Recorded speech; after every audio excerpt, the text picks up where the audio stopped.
Hello and welcome to another new episode. और इसके पहले मैंने एक और वीडियो बनाया है पार्ट 1।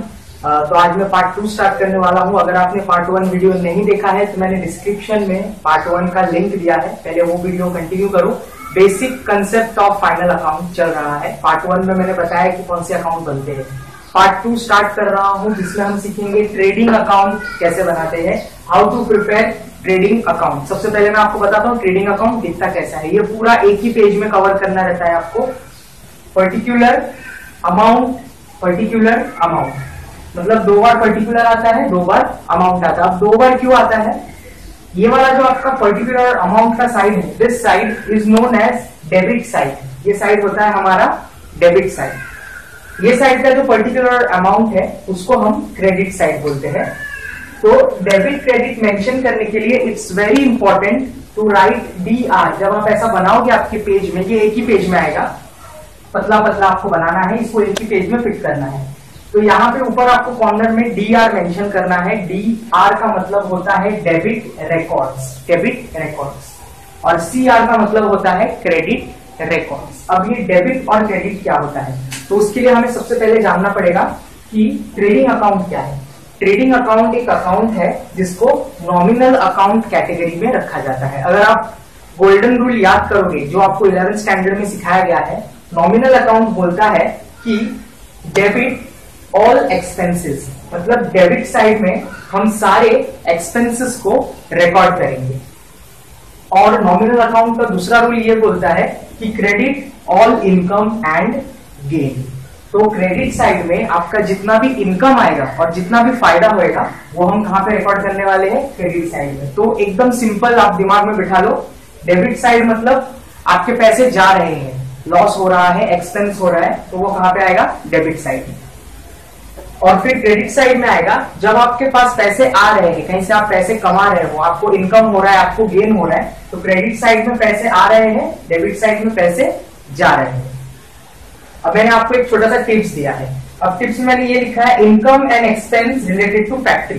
फैक्ट्री में जो भी इनकम और एक्सपेंस होता है, मतलब फैक्ट्री में पैसा आया तो फैक्ट्री क्रेडिट हो रहा है, तो हमारा ट्रेडिंग अकाउंट भी क्या होगा? क्रेडिट होगा। फैक्ट्री में आपको किसी को पैसे देने पड़ रहे हैं, मतलब आपको लॉस हो रहा है, तो वो कहां पर आएगा? डेबिट साइड में आएगा।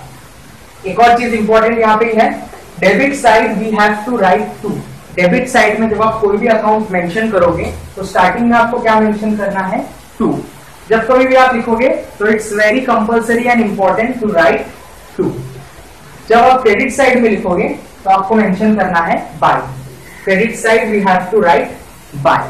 तो वेरी सिंपल, डेबिट साइड 2 से स्टार्ट होगा और क्रेडिट साइड में बाय आएगा। अब ये आप ट्रायल बैलेंस देख के भरोगे, आपको ट्रायल बैलेंस दिया रहेगा। ट्रायल बैलेंस में आपको अलग अलग चीजें मेंशन रहेगी, अलग अलग अकाउंट्स रहेंगे, उन अकाउंट्स को उठा के यहाँ पर आपको रखना है। फैक्ट्री से रिलेटेड जो अकाउंट्स होंगे, अगर खर्चे हो रहे हैं तो यहाँ पे, और अगर आपको फायदा हो रहा है तो ये साइड। अब जब आप ये पूरा करोगे तो आप एंडिंग की तरफ आओगे। अब यहाँ पे आपको बैलेंस करना है, मतलब ये साइड का जो अमाउंट होगा और ये साइड का जो अमाउंट होगा, डेबिट अमाउंट और क्रेडिट अमाउंट दोनों सेम होना चाहिए। अब ये हमेशा सेम नहीं होता, कभी डेबिट ज्यादा हो जाता है तो कभी क्रेडिट ज्यादा हो जाता है। तो इस सिचुएशन में क्या होता है? व्हेन डेबिट साइड इज मोर, जब आपका डेबिट साइड बहुत ज्यादा होता है तो आप बैलेंसिंग फिगर यहाँ पे लिखोगे। एक आपको छोटा सा एग्जांपल बताता हूँ। आप डेबिट टोटल कर रहे हो तो आपका डेबिट साइड आ रहा है 120। ओके, मैं इसको यहाँ पे ऊपर लिखता हूँ 120 रुपीज। और जब आप क्रेडिट साइड कर रहे हो तो क्रेडिट में आपको सिर्फ आ रहा है 100। तो यहाँ पे इस सिचुएशन में डेबिट साइड का 20 ज्यादा है, तो इसको बैलेंस करने के लिए यहाँ पे 20 लिखना पड़ेगा।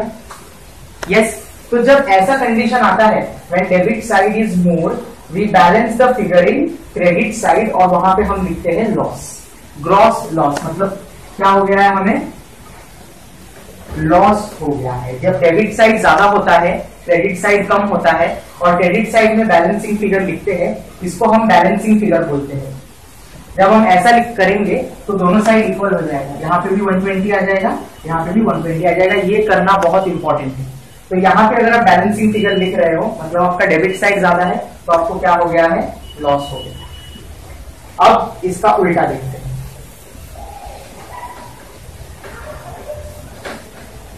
टेक एग्जाम्पल, यहाँ पे आपको 120 रुपीज टोटल हुआ है, लेकिन यहाँ पे सिर्फ 100 हुआ है। तो सेकेंड कंडीशन देखिए, when credit side is more we balance the figure in debit side. मतलब यहाँ पे 20 रुपीज हम लोग को लिखना पड़ेगा इन लोग दोनों को बराबर करने के लिए। अब यहाँ पे भी 120 हो गया, यहाँ पे भी 120 हो गया, लेकिन इस सिचुएशन में क्रेडिट साइड ज्यादा है और डेबिट साइड में बैलेंसिंग फिगर आ रहा है। तो जब क्रेडिट साइड ज्यादा होता है और डेबिट साइड में बैलेंसिंग फिगर आता है, तब हम उसको बोलते हैं ग्रॉस प्रॉफिट।